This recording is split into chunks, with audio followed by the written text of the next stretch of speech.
All right, Mr. Schieb, I know you had wanted to address the court, I believe, about something. Yes. So, yes.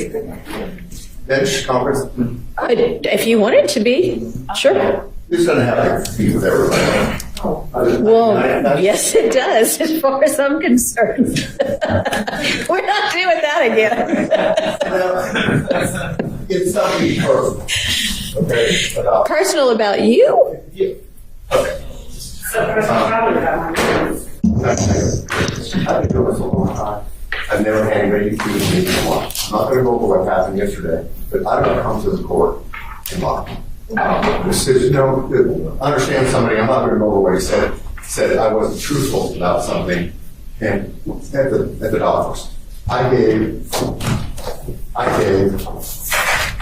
asked the doctor a question about my client's mental competency and take certain medication. I said, "Will it affect you?" The doctor gave me an answer. Right. That's it. The phone was about 10 or 12 inches away from me, and I asked a question. And once I got that, and then I relayed it to the court. I understand somebody came in here and said, what I said wasn't accurate. I don't lie to the court. I've never lied to the court. So that's all I'm saying. Okay, I appreciate it. And so you're talking about when, and I don't know exactly who was on the conversation, but so the conversation was at your behest with Mr. Zachary's doctor, and I don't know if it was an ADA and an investigator. Adam. A body. And an investigator, and y'all were all on the phone together with the doctor. The phone was right here. The doctor was someplace else. My client was here. I was about 12 inches from the phone. Actually, so the doctor was on the phone, and the doctor was on the phone?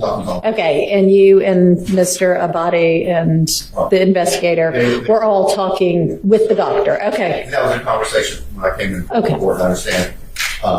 The ADA came in and said something different, indicated I was not being truthful. Okay. I don't lie to you. I don't believe that you do, and I appreciate that. And I didn't take it. I don't think he said anything as strong as, Mr. Schieb lied. I think it was just that's not exactly what got said.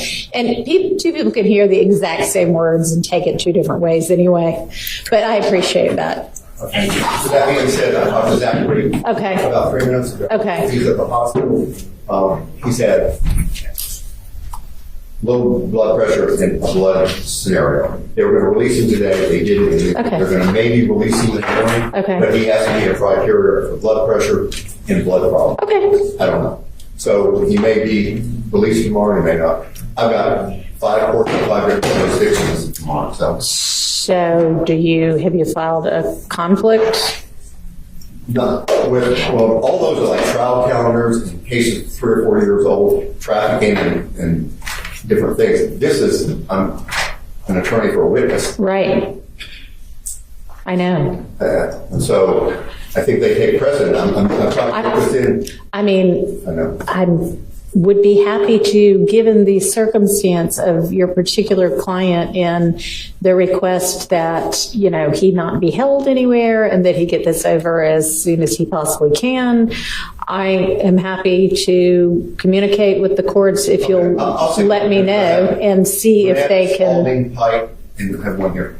We'll see what we can do. I've been here all day, every day. Yeah, I know. Get it done. I know. I know everybody else does too. I know. And what I was going to ask for under 601 is have a hearing to deal with his competency.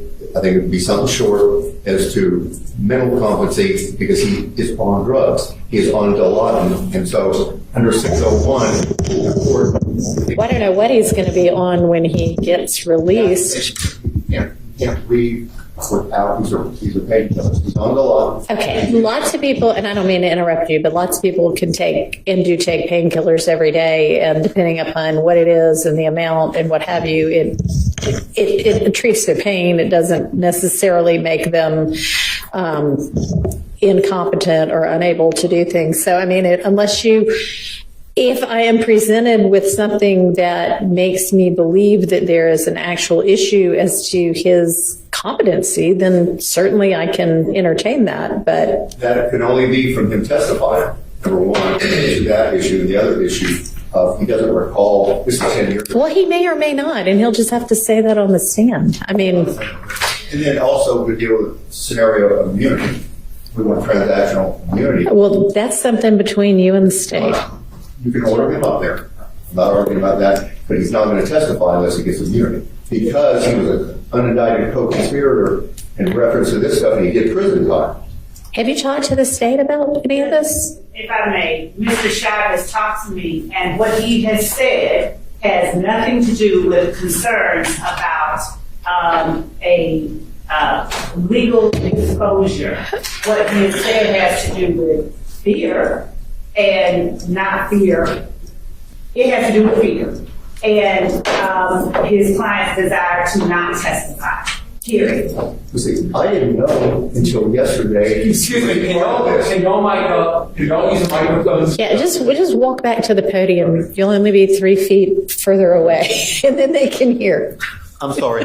It's okay. I didn't know until yesterday he was part of this 10 years ago. I did not know. He did prison time, but I didn't know that he was part of this. And as far as immunity, he could be brought in. I mean, as far as conspiracy, and if he goes up and testifies and says, hey, I was involved in this and involved in that, they could prosecute him. I didn't know that until yesterday he was involved in this scenario.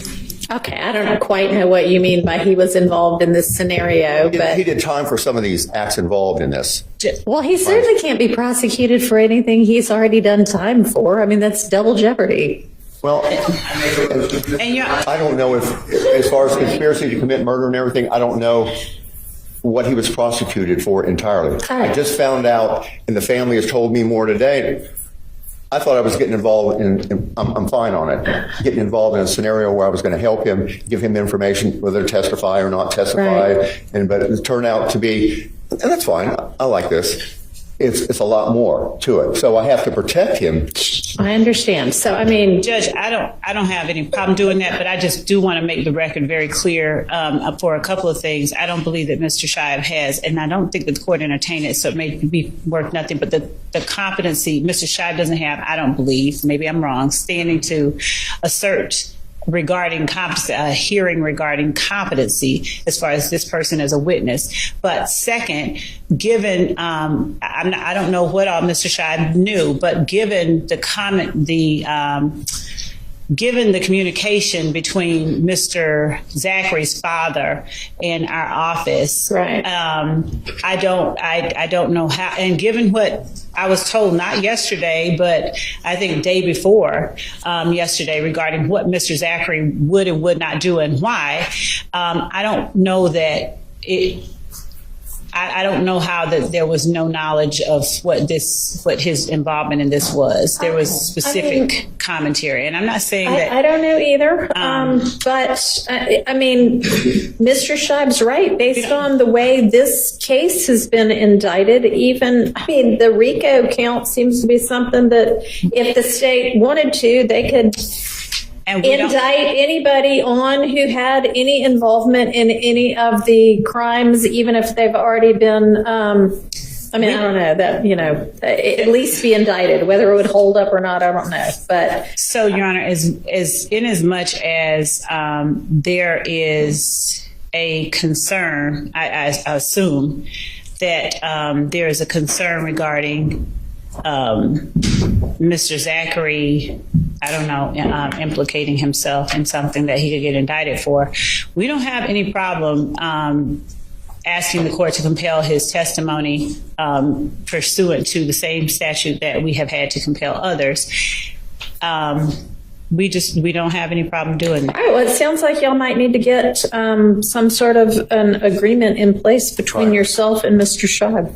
Definitely like something in writing. I mean, that's basically what you're saying, Mr. Schieb, right? Is that he... Part of the situation. And also, I think I ought to make Mr. Schieb aware. I just want to make sure he's aware that part of the requirement for that statute is that he not commit perjury on the stand. And Mr. Zachary is currently on probation for a long period of time. And so I'm going to put that out there. That's it. All righty. Well, Mr. Schieb has been a defense attorney for more years than probably he can count anymore.